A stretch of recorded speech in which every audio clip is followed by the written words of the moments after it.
हाँ तो दोस्तों, वैभव ग्लोबल का स्टॉक लगातार क्यों गिर रहा है इसके बारे में हम इस वीडियो में बात करेंगे और जानेंगे कि आपको वैभव ग्लोबल के अंदर इन्वेस्ट करना चाहिए या नहीं। चलिए शुरू करते हैं। तो देखिए, यहाँ पर अगर हम सबसे पहले अगर हम रीजन की अगर हम यहाँ पे बात करेंगे तो वो है Q2 के नंबर। तो देखिए, जो Q2 के कंपनी के नंबर थे, यानी कि जो जुलाई से सितंबर वाले क्वार्टर के जो कंपनी के नंबर थे, तो वहाँ पे अराउंड जो कंपनी की प्रॉफिटेबिलिटी है वो 40% ईयर ऑन ईयर बेसिस पे गिरी थी। देखिए, जो 40% अगर ईयर ऑन ईयर बेसिस पर अगर आपका नेट प्रॉफिट का नंबर गिरेगा तो सीधी सी बात है कि मार्केट उससे नेगेटिव वे में लेगा, और वही हमें यहाँ पे होता हुआ नजर आया है। और जब कंपनी के नंबर्स आए थे, जब ये जो स्टॉक है अराउंड 750 के लगभग ट्रेड हो रहा था, तो वहां से अगर हम देखेंगे तो 30% से भी ज्यादा ये नीचे ये स्टॉक गिर चुका है। तो देखिए, जो मेन रीजन है वो Q2 के नंबर्स वाला ही हमें यहाँ पे नजर आता है। लेकिन अगर हम कंपनी के रेवेन्यू के नंबर्स की बात करेंगे तो वहां पे अराउंड हमें 6% ईयर ऑन ईयर बेसिस पे ग्रोथ देखने को मिली थी। लेकिन जो कंपनी के ऑपरेटिंग एक्सपेंसेस हैं वो लगभग 12% से बढ़े थे, तो इसीलिए जो नेट प्रॉफिट का नंबर है वो हमें इतना कम होता हुआ नजर नहीं आया था। तो देखिए, यहाँ पे सीधी सी बात है कि अगर आपके एक्सपेंसेस बढ़ेंगे और उतना रेवेन्यू अगर आपका नहीं बढ़ेगा तो सीधी सी बात है जो नेट प्रॉफिट का नंबर है वो आपका कम होता हुआ नजर आएगा, और वही हमें यहाँ पे होता हुआ नजर आया है। लेकिन देखिए, यहाँ पर जो आप देखोगे, जो पिछले साल अगर हम देखेंगे, जो 2021 वाला जो फाइनेंशियल ईयर है वहाँ पे कंपनी का जो परफॉर्मेंस है वो काफ़ी अच्छा रहा है। देखिए, पिछले 4 साल का जो फाइनेंशियल ट्रेंड है, यहाँ पे कंपनी का जो रेवेन्यू ग्रोथ है ये काफ़ी फिनोमिनल रहा है, और खास करके 2021 वाले ईयर में ये देखिए आप 20% से भी ज़्यादा हमें कंपनी का रेवेन्यू ग्रो होता हुआ नजर आया था। और जो कंपनी की प्रॉफिटेबिलिटी है ये देखिए 190 करोड़ से यहाँ पे 270 करोड़ का कंपनी का नेट प्रॉफिट हुआ था, यानी कि अराउंड 45% से यहाँ पे कंपनी का नेट प्रॉफिट का नंबर बढ़ा था। देखिए, अगर किसी भी फाइनेंशियल ईयर में अगर कंपनी एक फिनोमिनल ग्रोथ दिखाती है तो आने वाले टाइम पे एज अ शेयर होल्डर आपने रेडी रहना होगा कि वहां पर कोई क्वार्टर एक बैड होने वाला ही है, और वही हमें यहाँ पे इस क्वार्टर में होता हुआ नजर आया। क्योंकि देखिए, कोई भी कंपनी लगातार इतनी फिनोमिनल ग्रोथ नहीं दिखा सकती। देखिए, कुछ ऐसे क्वार्टर्स होंगे जहां पे कंपनी बैड परफॉर्म करेगी और मार्केट जो प्रीमियम वैल्यूएशन इन कंपनीज को मिल रहा होता है तो मार्केट उससे पनिश करके एक नॉर्मल वैल्यूएशन पर लेके आता है।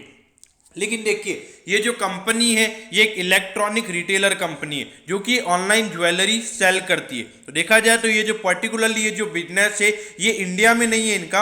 अगर हम बात करेंगे यूके, यूएसए, यूरोपियन कंट्रीज, तो वहाँ पे कंपनी का मेन प्रेजेंस है। तो देखा जाए तो आने वाले टाइम पे ये जो बिजनेस है इसकी काफ़ी अच्छी अपॉर्चुनिटीज अवेलेबल है।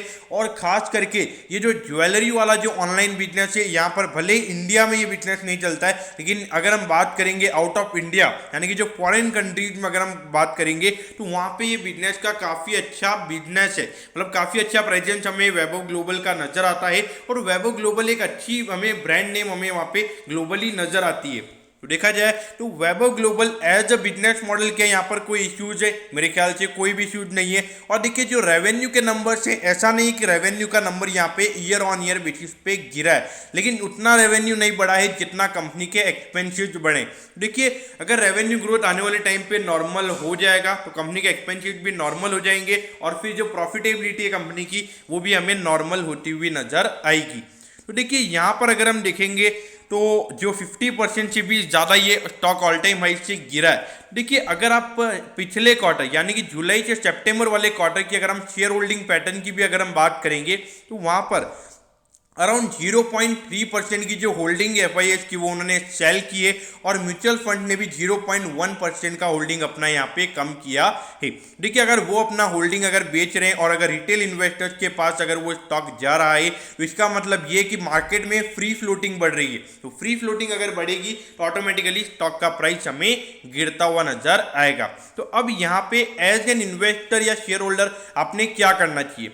देखिए, 50% से ज़्यादा ये स्टॉक ऑलरेडी गिर चुका है। जो कंपनी के अगर हम देखेंगे जो जो कंपनी के जो बैड रिजल्ट जो कंपनी के आए हैं, मेरे ख्याल से वो चीज़ें यहाँ पे ऑलरेडी फैक्टर इन हो चुकी है।